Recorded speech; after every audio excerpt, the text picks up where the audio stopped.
What's up, everybody, and welcome back to Fireside Giants. I'm your host, Anthony Rivardo, joined by my co-host, Alex Wilson. The 2025 NFL offseason is in full swing. The New York Giants, obviously yesterday, we reacted to them retaining both general manager Joe Schoen and head coach Brian Daboll. It's some controversial news. There were some fans in the comment section who were happy about it, some who were very unhappy about it. I think you guys by now know where we stand. But either way, we have to look ahead to this offseason. Whether it's Joe Schoen at the helm, it's going to be him. Who's he going to take in the NFL draft? What's he going to do in free agency? These are the things that we need to try and piece together because what the Giants had on the football field in 2024 was unacceptable. John Mara said as much, and he said that his patience has just about run out and that this team needs to win games in 2025. So the pressure is on for Joe Schoen, Brian Daboll, Brandon Brown, everybody in that front office and coaching staff. Major changes are likely on the way to that coaching staff and obviously to this roster for the New York Giants. So what do? Picking number 3 overall after a meaningless win in Week 17 over the Colts to drop them down the draft order. What is their path to finding that franchise quarterback going to look like? Are they going to have to use free agency, the trade market? Are they going to be able to take their guy at number 3, trade up, trade down? So many options available for the New York Giants, but a major change today in the draft order. You've got the Tennessee Titans picking number 1 overall, who previously had one general manager, fired their general manager shockingly today, which could create a pivot from them to a different route in the 2025 NFL Draft. Now, context to that, yesterday and for the last week, really, we've been hearing chatter that the Titans were hoping to get the number 1 pick because they were head over heels for Cam Ward, their former general manager was. General manager fired. Now what is it? Are they still head over heels for Ward? Are they head over heels for Sanders? It opens up a whole lot more possibilities, and that's going to be a trend here from now. It's only January all the way to April. The NFL draft is always such a tedious process. So many things can change. One domino affects this, and 50 other dominoes fall in the process. And that's what's going to be really fun to break down over the next few months on the channel and over on Bleacher Report. I think that's a good time for me to just throw this in here and tell you guys some exciting news. We've kind of been teasing it for the past couple weeks. Starting tomorrow, Wednesdays and Fridays throughout the offseason, you can catch me live on the Bleacher Report app. I'm sure all of you have it. Just go check out the app on Wednesday nights at 6 p.m. and Friday nights at 6 p.m. Eastern Time, and you'll see me talking New York Giants. So more Giants breakdowns from me on Bleacher Report Live. Interact with me on the live chat as well. But Alex, everything that's transpired over the last 24 hours, a whole lot. Not a whole lot for the Giants. They're just retaining their staff, but all across the NFL, you're seeing front office positions open up, you're seeing head coach positions open up, and you're seeing a lot of new buzz and rumors surrounding the quarterbacks at the top of the NFL draft. Could Drew Aller declare? Where will he go if he does? Will Cam Ward be the number 1 pick? Is Deion Sanders going to prevent his son Shador from going to the Cleveland Browns? So many storylines. What do you make of it all, and what is your takeaway from the Tennessee Titans potentially pivoting in the front office, which could cause a change in their feelings for Cam Ward? It's a great question. And listen, right now the Giants are in a very precarious position because the 3rd overall pick, well, it's behind the Titans in Cleveland, and we don't know if a quarterback will actually be there. If God willing, Drew Aller does commit, maybe the Giants end up getting a 20-year-old quarterback with that level of arm talent, and they just use him as that reset button with Joe Schoen and Brian Daboll, and you can go out and get yourself a nice little bridge quarterback to help foster the development of a guy like Aller, who's very underdeveloped in terms of his experience. I mean, he's a 2-year starter, so we love that about him, but he's just so young. There's a lot more left to grow. He went from, a 59% completion percentage to 67% this year. I mean, he took a massive step forward, and he's got all the tangible traits. So, I think that if you're going to go for a high upside selection, Aller would be the perfect selection for you. Now, the question is, does he want to go back to school? Obviously, he's already declared to go back to Penn State, but his agent's probably telling him, listen, teams want you now. This is a weak quarterback class. You could go top 3. Do you want to risk it for the biscuit and try to get a top 2 selection in 2026? Maybe that's not the smartest idea. Maybe declaring now for the draft is in his best interest. I think that whatever happens in the college playoffs, we will see what comes of that. If he performs well, he'll be a top 3 pick. If he doesn't perform well, he'll go back to school. For the Giants' sake, I think they probably want him to have a pretty good stretch of games here, so that way he can, go to the NFL and they can have a shot to get him. That definitely is a benefit, an added quarterback to the mix now, because Jackson Dart, Jalen Milroe, I see them as second round picks. I think that right now Sanders, if I had to choose between Cam Ward, Sanders, and Aller, I would go with Aller and Ward over Sanders. Look, not to say Sanders is a bad quarterback. I just want to go for upside, and I see more upside with those two guys over Sanders. This is an ongoing discussion. I think a lot of the media attention that Sanders has gotten has boosted his draft stock quite considerably. I think teams are not as high on him as the media is, and I think that will be reflected in the draft process. But look, the Giants may end up taking him. It's totally possible that happens.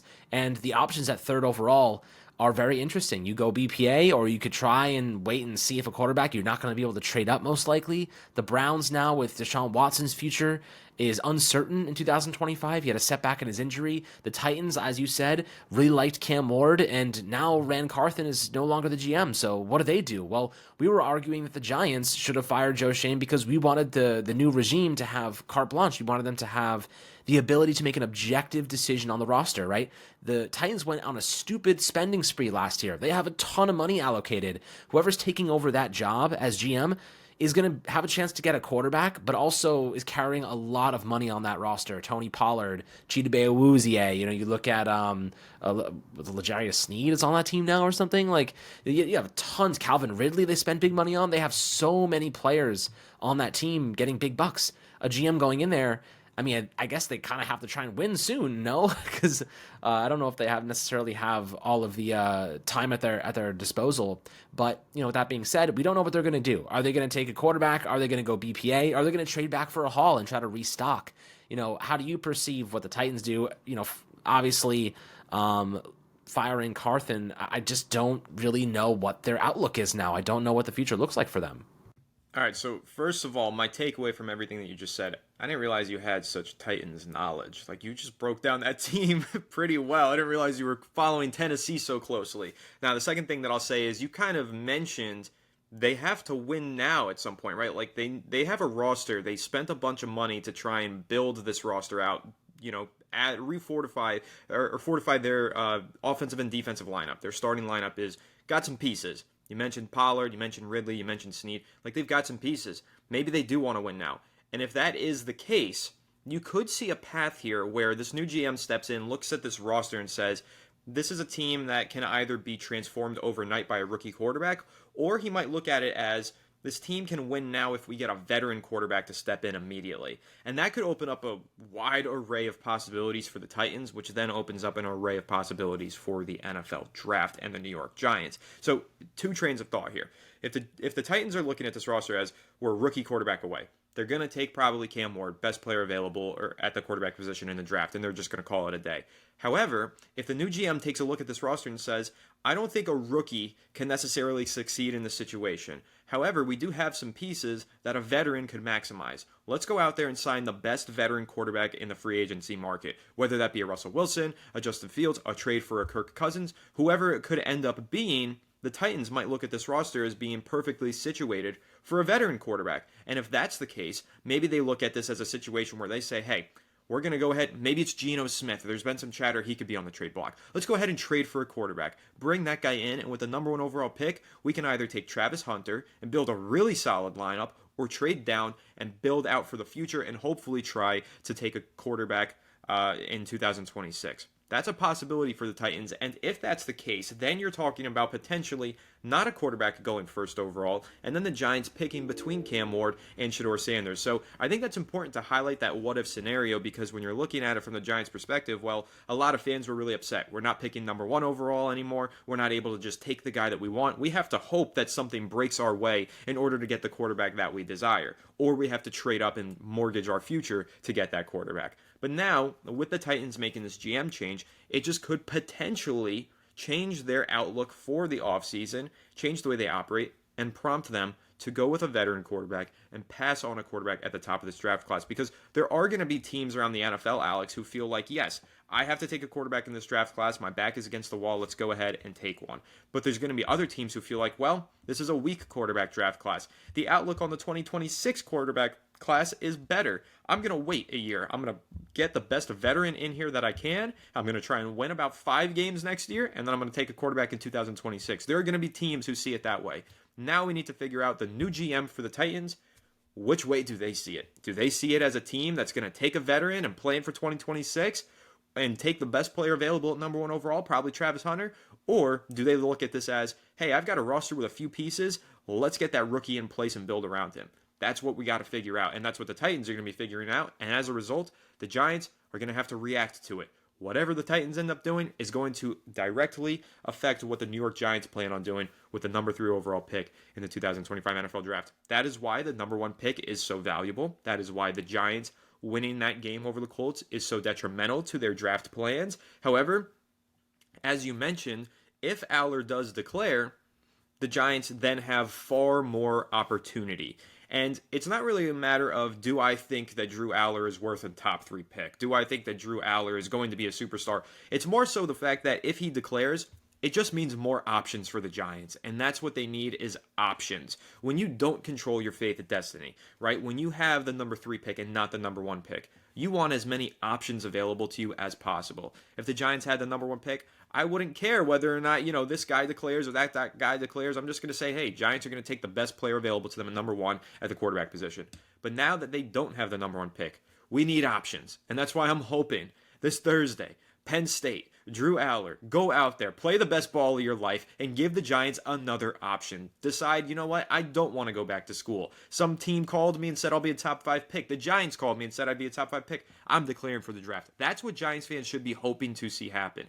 Now, I know a lot of Giants fans happen to be Penn State fans because it's a similar area, and so you might be hoping that Drew Aller stays in college for another year, but selfishly for the New York Giants, they need options. And so hopefully Drew Aller does declare, like you said, God willing, he will be available for them. Whether they want to take him at number 3, whether he ends up as a 2nd or 3rd round pick, it doesn't matter. The Giants just need more options at the quarterback position. Last offseason, Alex, there were so many options at the quarterback position.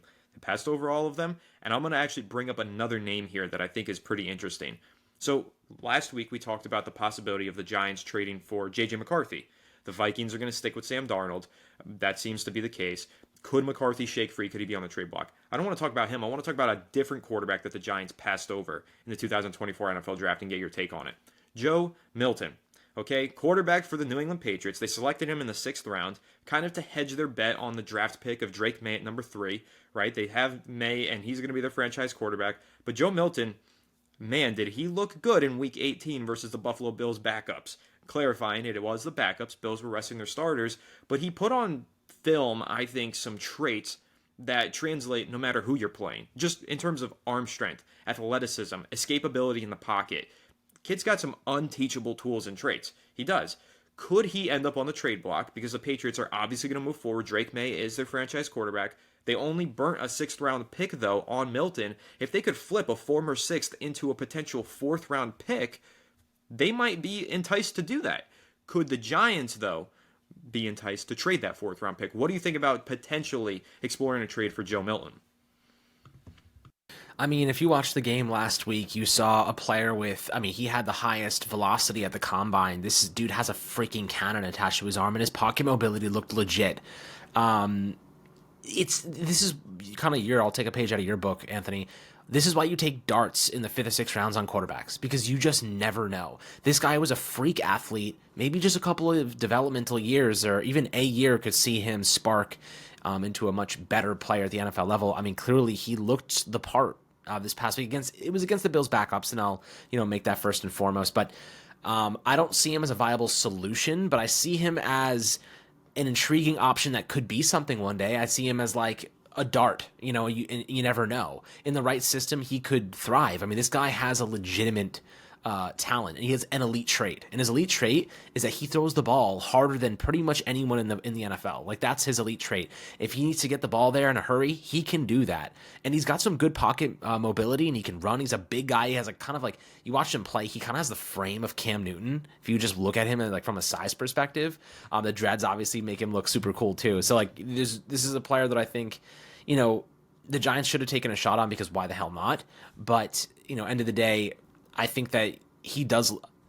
I will say this: he lacks a lot of the probably mental processing traits you need to beat better defense in the NFL. We have not seen him against a defense with their starters. We saw him against Bills backups. So I'm not going to sit here and act like he's the solution or he's the future. But what I will say, Anthony, is that he's the reason you take shots in the mid-round sometimes on a quarterback that has an elite trait, because you just never know. And like you said, if they end up trading a late round pick and they can move him for a third a year later, that's great process for the Patriots. That's a great drafting.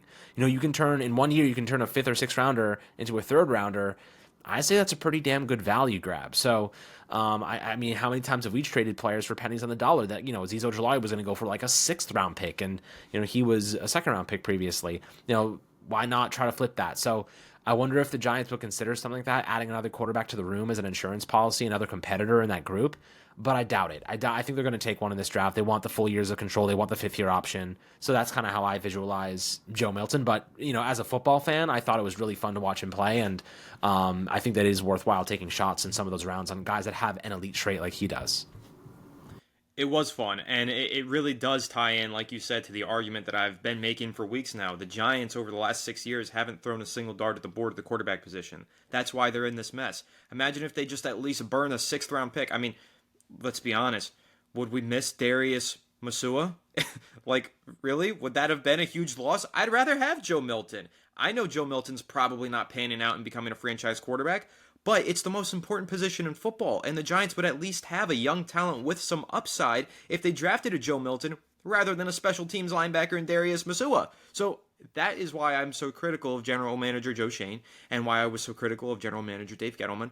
The mismanagement of the quarterback position is the reason the Giants are in this mess. Whether you believed in Daniel Jones and you thought the Giants should have built around him, absolutely, sure, maybe they should have. But they still should have planned for a backup plan. They should have had some sort of insurance behind him. Should have drafted a quarterback at some point in the 2nd to 7th round between 2019 and now, but they never did. And that's why they're in this mess. So I just wanted to highlight that, make that point. Now, in terms of trading for Milton, my take on it is very unlikely.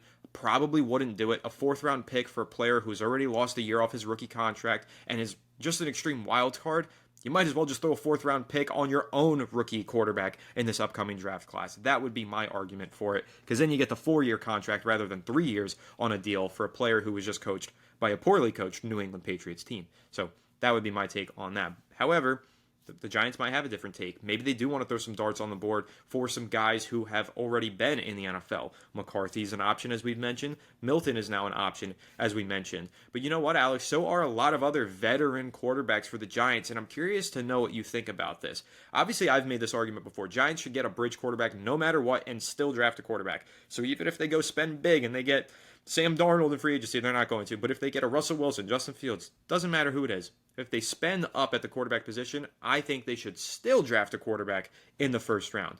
However, not everybody agrees with that. So I do want to know what your take is. Should the Giants spend big at quarterback, or would you rather them go on a cheaper option? Like I would argue Jameis Winston would be a cheaper bridge option, but a more expensive one could potentially be a Fields because of his upside might be a little bit more costly. A guy like Russell Wilson could end up being more costly because he just went to the playoffs. What is your take on how the Giants should approach the bridge quarterback? I mean, listen, you got to have someone that's going to keep you competitive, right? Drew Lock, I don't think anyone really had much confidence in him. $5 million deal, 1 year. He was not a reclamation project, right? Like Sam Darnold actually had those traits to be like, okay, like he could be something. I never, they signed Drew Lock and we were like, okay, like that doesn't move the needle. Like we wanted a Justin Field, we wanted someone a little bit better as an insurance policy. Drew Lock wasn't an insurance policy. He was we don't want to overdo it. We don't want to overspend at quarterback. That was he was a cost efficient, like kind of he's the best we're going to get for the amount we want to spend, and that's not good enough in the NFL. Like the Giants made catastrophic decisions at quarterback, and I hope they learn from them. That's all we can hope for at this point. But I like Jameis Winston, and the reason I like Jameis Winston is because that dude's a gamer. Like the Browns could be dead in the water, losing, sucking it up, and he will put his best foot forward, and he will always fight, and he will always try, no matter if they're 2-12 or 10-2. You know what I mean? Like he is the same player every single week, and he genuinely has fun out there, and he brings kind of a love back to the sport. The New York media would love him. His quotes, like he would be a great positive in this locker room and in this media, exactly.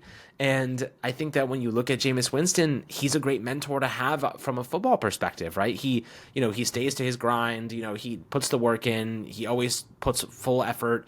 He kind of galvanized that Browns locker room at times, despite their season. You didn't hear anything bad about the locker room coming out from Cleveland. But the Giants, of course, we heard players talking about the draft and prospects in like week 14. So I do think Jameis Winston brings a lot of interesting positives to the table. Of course, there's some past stuff that, may irritate some fans. But, regardless of those things, I think that he's a good locker room piece. And the Giants need someone who's going to help reinstill and rebuild that culture. Winston does help you in that regard. I agree with you on all points, and I do like Jameis Winston as an option, but I'm going to make an argument for Justin Fields because it's the same argument you just made. I don't know if you paid attention to what happened with the Chicago Bears, but that locker room did, in some respects, fracture when they traded away Justin Fields. DJ Moore looked like he stopped trying at certain times this season. He was very upset. He went to bat for Justin Fields, spoke to the media all throughout the offseason, said, hey, they're going to do whatever they want to do, but Justin Fields should be the quarterback of this team. Those guys were going to bat for Justin Fields in that locker room. He is loved and respected everywhere he goes. Even in Pittsburgh, he's got a tremendous amount of respect in that locker room. He's one of those rare young quarterbacks. It's not, like you mentioned, Winston as being a guy who's been around the league for 10 years now, and he's gained that experience and that knowledge, and he's a leader in that respect. But Fields is different. He hasn't been around the league for a very long time. He just has the leadership traits and personality that players seem to be drawn toward. And they really do respect and admire Fields as a young, hardworking quarterback who wants to be great. And I do think that if you're looking at anybody who could potentially hit the free agency market, Alex, and I know that the Sam Darnolds and Geno Smiths of the world are rare, and you don't bank on that happening to you. You try to luck into it. But if you're going to guess that it's going to happen to any of the free agent quarterbacks, my guess is that it would happen for Justin Fields. He has tools. He has traits. He was a first-round pick for a reason. He could throw the ball very accurately deep. He needs a legitimate opportunity. And I do think this past year, playing for the Pittsburgh Steelers, he was playing winning football before he got benched for Russell Wilson. Obviously, Wilson sparked something in their offense, and they've been able to win. Actually, they've won. I think they've lost more games this year under Wilson than they did with Justin Fields. They've gone on a losing stretch recently. I digress off that. I think that Justin Fields proved this year in the beginning of the season he can play winning football at the very least as a bridge. But I think he also demonstrated that in the right situation, with the right players around him and the right coaching, there is more to unlock in Justin Fields. I think he proved that. And I would love to see the New York Giants take a chance on him and try to unlock what's left. Try to scratch that potential and see if you can turn him into a legitimate starter. And again, that doesn't prevent you from drafting a quarterback. I would sign Fields to a 1 year, $10 million or $15 million, whatever the contract is. I would sign Justin Fields knowing it's a prove-it deal. He's going to go out there and hopefully be the starter for the first half of the season, and then he's going to be ushered out, and I'm going to usher in my rookie. But best case scenario for Justin Fields, he's so good you can't take him off the field. Just like the Minnesota Vikings with Sam Darnold. Even if J.J. McCarthy were healthy right now, Alex, he wouldn't sniff the field because Sam Darnold's been so good, and the Vikings finished 14-3 in the regular season. I'm not saying that Justin Fields is going to create a situation where the Giants go 14-3, but what I'm saying is he proved this year in Pittsburgh he is a good quarterback who can win you games, and he has more room to grow. And that's who I would be targeting if I were the New York Giants in free agency. I've seen people throw out the name Carson Wentz as a potential guy who could have a career resurgence if in the right situation. I don't see it the same way that I see it with Fields. I would love to sign Justin Fields. I think he actually, Alex, this is an early projection for free agency. That's the number one player I want the New York Giants to sign in free agency. That is who I would put all my chips in on, and I would try my hardest to sign Justin Fields as my bridge/potential starting quarterback in free agency. And I'm okay with that too, because worst case scenario, you have a guy like Fields who has a lot of upside and, maybe is a reclamation project. He's still super young, competing with a young quarterback, and you don't need to usher this young first-round pick you just spent into a position where they might fail. I mean, look, let's be honest here. The Giants are not a great team. They have a lot to do. You're going to put a young quarterback who probably isn't entirely ready for the NFL just yet into a position where they might fail. You want a bridge quarterback. You want a guy that's going to take those hits, take those chances, and potentially push that youngster. And I think that's a great thing. I think good teams do that. The Giants have far too often drafted, whether it's the first, the second, the third, the fourth, or the fifth round, drafted players to start immediately. And that's not sustainable. And, the quarterback position, it's the most important position in sports. It's the most important position in the NFL. Joe Shane said it yesterday. So if that's the case, You need to do everything in your power, Joe, to foster an environment of development and growth for a young player like this. And to do that, you need to reinsure your offensive line. You need to bring in, maybe draft another swing tackle or someone with some developmental upside. You need to get a young player and a bridge who's going to help that young player, mentor that young player, show them the right way, show them the right path to being, a great NFL talent. And I think that's where I start. Like, it all comes to how they can foster growth. And, we'll see what happens with Mike Kafka. Somehow he's still getting head coaching requests. So I doubt he gets one, but he's still getting, asked for them, I think from the Seahawks, actually. So, this is a position where if you are New York, if you're Joe Shane, priority number one is your offense, man. Maybe getting a new defensive coordinator is going to be top of the list, and I imagine that's coming. And I would love to consider an option like Robert Saleh. We'll talk about them in the future. Saleh would be awesome. I know Lou Anarumo is someone that a lot of people are intrigued by. There are some veteran coaches out there that could be of interest. Eberflus is another one. So I do think the defensive side will be addressed, and maybe they'll draft. They have so much young talent there, right? Like, they have Burns now on the new contract. They still got Kayvon under contract. They still have Okereke. They still have, they have Andrew Phillips now at cornerback. They still have Banks in his rookie contract. They have Nubin. There's a lot of young talent there. So I think they'll make one signing to address cornerback. The rest of it will be addressed through the draft. And then I think the first two picks, though, like first and second round, I'm going quarterback receiver. Whether it's vice versa or, going with the top quarterback when you're at 3 and then taking a receiver in the second round, or going Travis Hunter and then taking a quarterback like Jackson Dart or Milroe in the second round if they're there, and I think they might be. So, at this current juncture, Anthony, what is your perspective on how do you foster an environment for growth for a young quarterback? What are the steps the Giants need to take to help that young guy become a legitimately great player in the next level? Yeah, so there's a few things, and I'm going to have some strong opinions about the coaching staff that I'm going to air out here. I don't think that Mike Kafka does enough to warrant the drama that he brings just by being here. Giants fans just can't stop talking about the dysfunction in this locker room, even though they're not in the locker room, but they always point to Mike Kafka and Brian Dable and the play calling duties.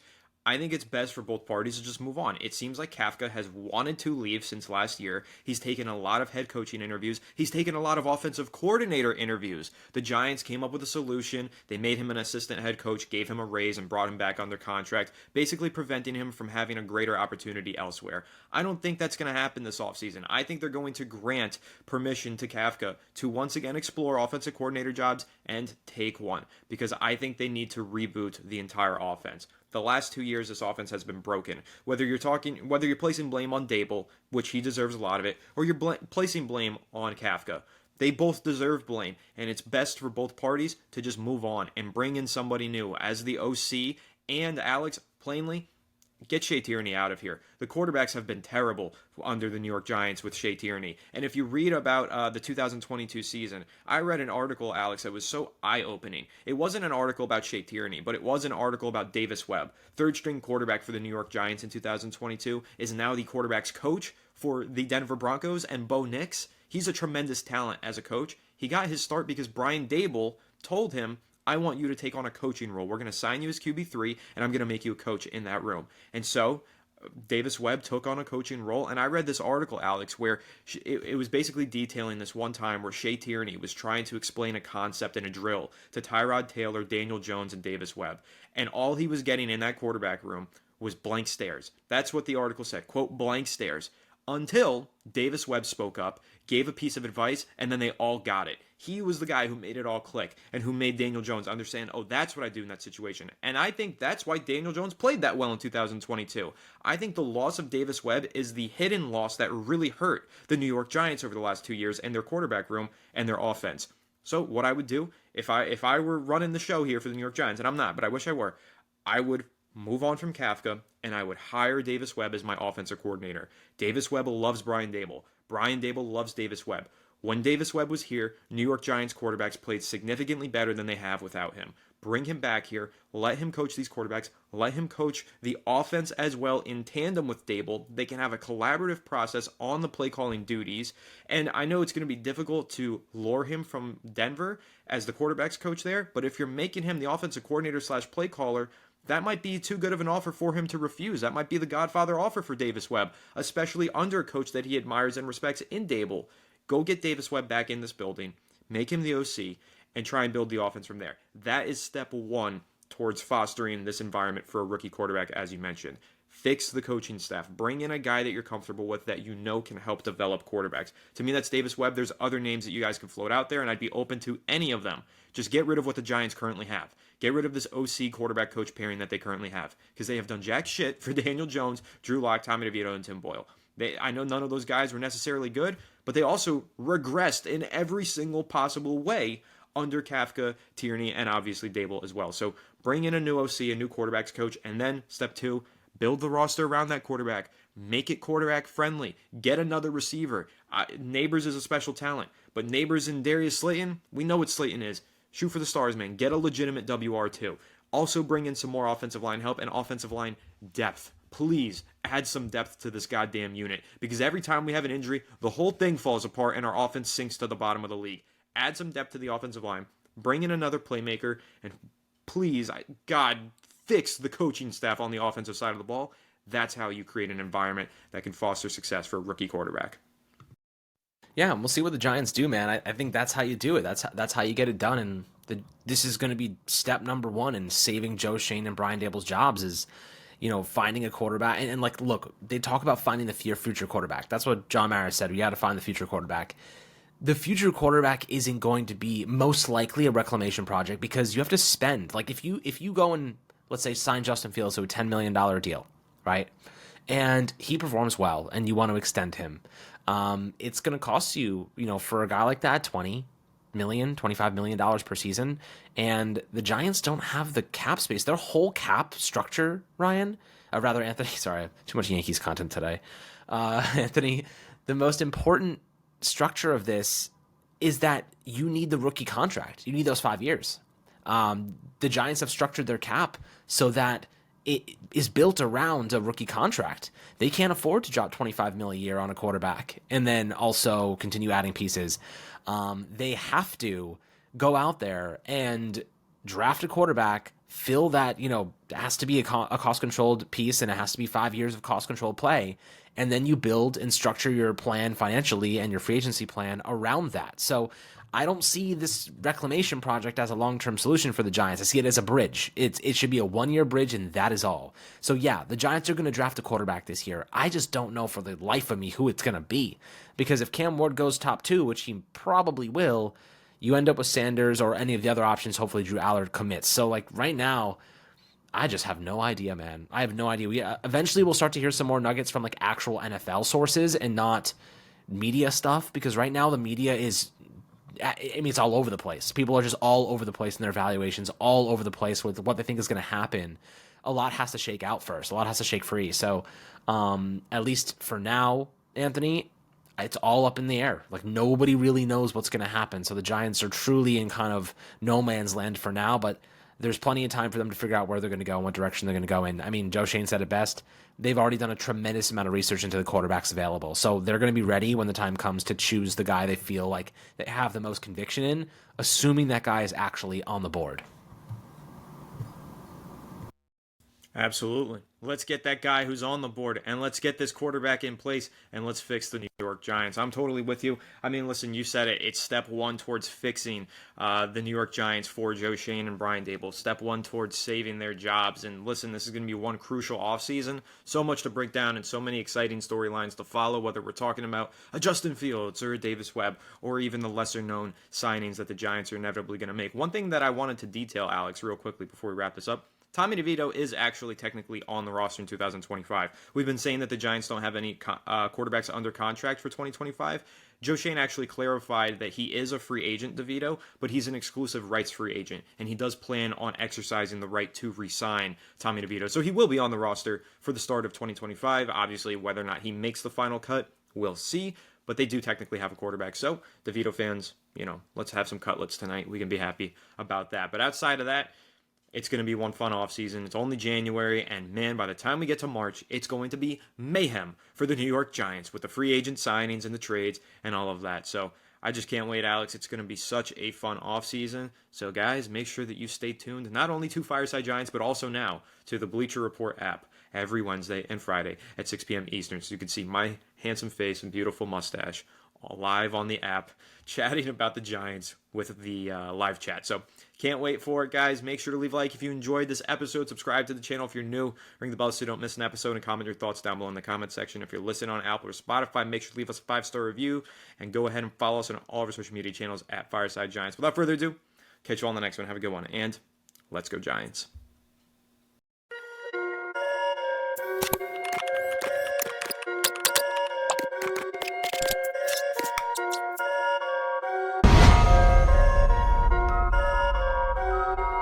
Perfect.